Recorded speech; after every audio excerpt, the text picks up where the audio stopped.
श्रृंगार का फूल,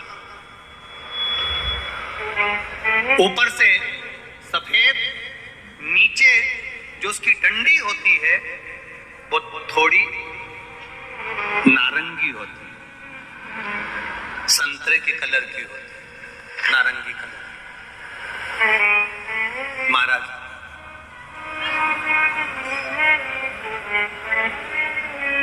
रात्रि में खिलने वाला ये फूल, रात्रि में जो फूल खिलता है ये पारिजात का, और हार श्रृंगार का जो ये पुष्प है जिसको हार श्रृंगार भी कहते हैं, पारिजात भी कहते हैं, और कहीं कहीं इसको शिरडली का पुष्प भी कहते हैं। ऊपर से सफेद होता है, नीचे उसकी जो डंडी होती है वो नारंगी कलर की होती है। शिव कथा कर रही, शिव महापुराण का चरित्र कर रहा। जिस समय पर संतान की प्राप्ति नहीं होती या किसी कारण से हमारे यहां वंश की वृद्धि नहीं होती, तब देवाधिदेव महादेव की आराधना पारिजात के फूल से करी जाती है। अब उस पुष्प को चढ़ाने का एक तरीका है, जरा ध्यान दीजिएगा। पंच पुष्प शिव महापुराण की कथा आप लोग सुनने के लिए बैठे हो, बड़ी आस लगाकर बैठे हो, उसको समझिए। पारिजात का जो फूल शिव जी को चढ़ता है, भगवान देवाधिदेव महादेव को चढ़ता है, जैसे ये शिवलिंग है, मान लो ये शंकर भगवान का शिवलिंग है, ये जलाधारी है, ये जल नीचे गिरने का स्थान। आप लोगों ने पहले कथा सुनी है ना सबने, आपको सबको मालूम होगा। राइट में गणेश जी का स्थान, लेफ्ट में कार्तिकेय का स्थान, बीच में अशोक सुंदरी की जगह। जहां पर ये शिवलिंग रखा है वो माता पार्वती जी का हस्त कमल, शिवलिंग के रूप में, शंकर भगवान के रूप में ये शिवलिंग है। ऊपर से जो एक एक बूंद जलाधारी नीचे गिरती है वो शंकर भगवान की 5 लड़कियां, जया, विषहरा, शामली बारी, दौतली और देव, ये शंकर जी की 5 बेटियां। वंश वृद्धि के लिए, कार्य सिद्धि के लिए, वैभव प्राप्ति के लिए, या अपने हृदय की सुख समृद्धि के लिए, संतान प्राप्ति के लिए पारिजात हार श्रृंगार के फूल की शिव जी को आराधना होती है। हार श्रृंगार का जो पुष्प होता है, अशोक सुंदरी वाली जगह पर हम पारिजात के पुष्प को समर्पित करते हैं। उसकी डंडी का जो मुख है वो शिवलिंग की ओर होता है जब अपन अशोक सुंदरी पर चढ़ाते हैं, और फूल का मुख इधर होता है। वापिस उसी पारिजात के पुष्प को उठाकर हम माता पार्वती जी के हस्त कमल पर, जो गोल हस्त कमल है, वहां समर्पित करते हैं। उस जगह पर माता पार्वती जी की ओर से जो पुष्प समर्पित किया जाता है, उसकी डंडी पारिजात की हमारी ओर होती है, पुष्प का मुख महादेव की ओर होता है। तीसरी जगह, जब हम पारिजात के पुष्प को अशोक सुंदरी पे से उठाकर जगत जननी के हस्त कमल पर रखते हैं, हस्त कमल पे से उठाकर देवाधिदेव महादेव के शिवलिंग पर रखते हैं, उस समय पर पारिजात के पुष्प की डंडी शिवलिंग के ऊपर होती है और फूल का मुख अपनी ओर होता है। इस जगह पर पारिजात के पुष्प की डंडी के केसर से ही महादेव को त्रिपुंड लगाया जाता है और महादेव से प्रार्थना करी जाती है। अब पारिजात के फूल का केसर कैसे बनाना है वो भी एक बार आप लोग अच्छे से समझे।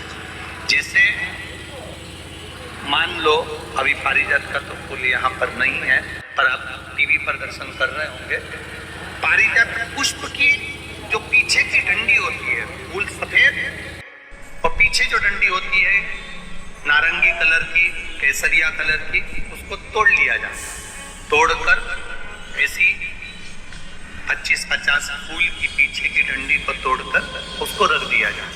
उसको धूप में नहीं सुखाते, केवल घर में उसको एक कटोरी में या थाली में रख दो, वो धीरे धीरे सूख जाए। सूखने के बाद उसको पीस दो, पीस कर उसका चंदन तैयार हो जाएगा पारिजात फूल की उस डंडी का।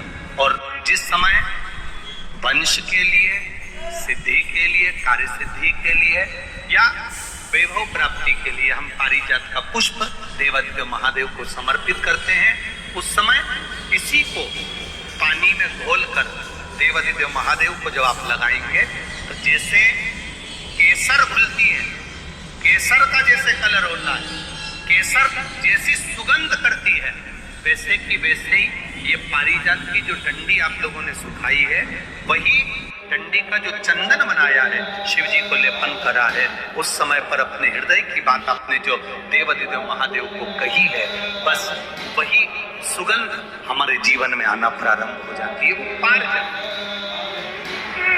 हार श्रृंगार, अब जरा ध्यान दीजिएगा, हार श्रृंगार के पुष्प, पारिजात का जो पुष्प है, सोमवार की अष्टमी पड़ने पर यदि हम देवादिदेव महादेव की पारिजात के फूल से आराधना करते हैं, स्मरण करते हैं, तो उसका फल भी हमें अधिक प्राप्त होता है। पारिजात का पुष्प, हम तो यहां तक कहेंगे अगर आपके यहाँ हार श्रृंगार का पेड़ लगा हो, पारिजात का पुष्प यदि आपके यहाँ होता हो, रात को खिलता है, सवेरे मिलता है, ऐसा पारिजात का अगर वृक्ष आपके यहाँ लगा हो तो प्रयास करना। 12 महीने शिवरात्रि आती है, बोलो आती कि नहीं आती? आती है ना 12 महीने। 12 महीने शिवरात्रि आती है। कैलेंडर पर एक गोला बनाकर रख देना कि हमको ये शिवरात्रि आई है, हर महीने की शिवरात्रि तुम्हारे ध्यान में रहेगी। एक पारिजात का पुष्प, हार श्रृंगार का पुष्प, एक अगर देवादिदेव महादेव को आपने चढ़ाना चालू कर दिया, समर्पित करना प्रारंभ कर दिया, तो आपको पीछे पलट कर देखने की जरूरत नहीं पड़ेगी, महादेव हाथ पकड़ेगी नहीं। पारिजात का पुष्प शिव को समर्पित।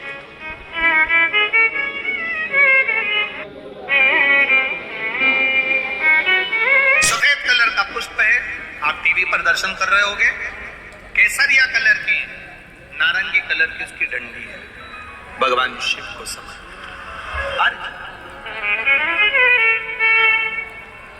जब हम देवादिदेव महादेव को जल समर्पित करते हैं, भगवान शंकर को जब हम जल चढ़ाते हैं, उस समय पर भी भगवान को, अगर तुम्हारे पास में थोड़ा सा पारिजात की जो डंडी है सुखाई है, आपने पारिजात फूल के नीचे की जो डंडी है उसको तुमने सुखाकर अगर चंदन बनाया है, तो वो चंदन आप प्रतिदिन भी देवादिदेव महादेव को समर्पित कर सकते हो। पारिजात पुष्प।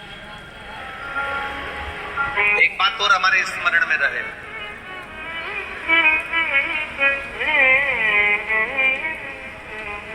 भगवान शिव को जो ये 5 तरह के पुष्प समर्पित करे जाते हैं, इन पुष्पों की डंडी जो पीछे लगी होती है, इसको तोड़ा नहीं जाता शिव जी को चढ़ाते समय, इसका स्मरण आपको।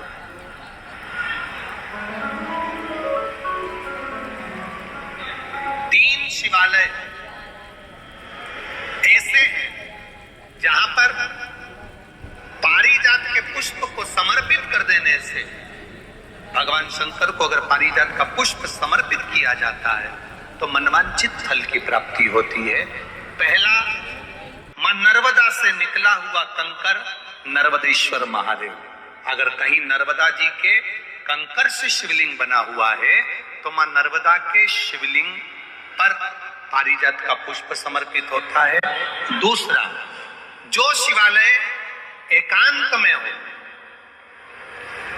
एकांतेश्वर महादेव जो एकांत में बैठे हो, भले ओटले पर बैठे हो, अकेले बैठे हो, एकांत में बैठे हो, वो एकांतेश्वर महादेव पर भी पारिजात का पुष्प समर्पित कर देने से, अगर कोई अदालत का कोर्ट केस होता है तो बाबा देवादिदेव महादेव का मात्र पारिजात पुष्प का स्मरण या उसको समर्पित कर देने से भी फल की प्राप्ति होती है।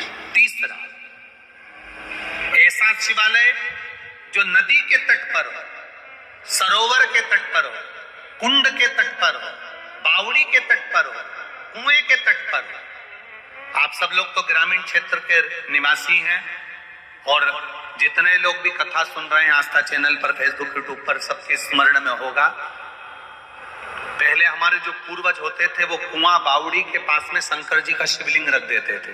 ध्यान में होगा, जिसको स्मरण में होगा उसको मालूम होगा। शिवलिंग लाते थे और जहां कुआं होता था, बावड़ी होता था, तालाब होता था, नदी होती थी, उसके तट पर, उसके पास में शिवलिंग रख देते थे। कारण क्या है? किसी जलाशय, कुआं, बावड़ी, तालाब, नदी, सरोवर, इसके पास में जो शिवलिंग होता है, उस शिवलिंग को बहुत सिद्ध करने की जरूरत नहीं होती।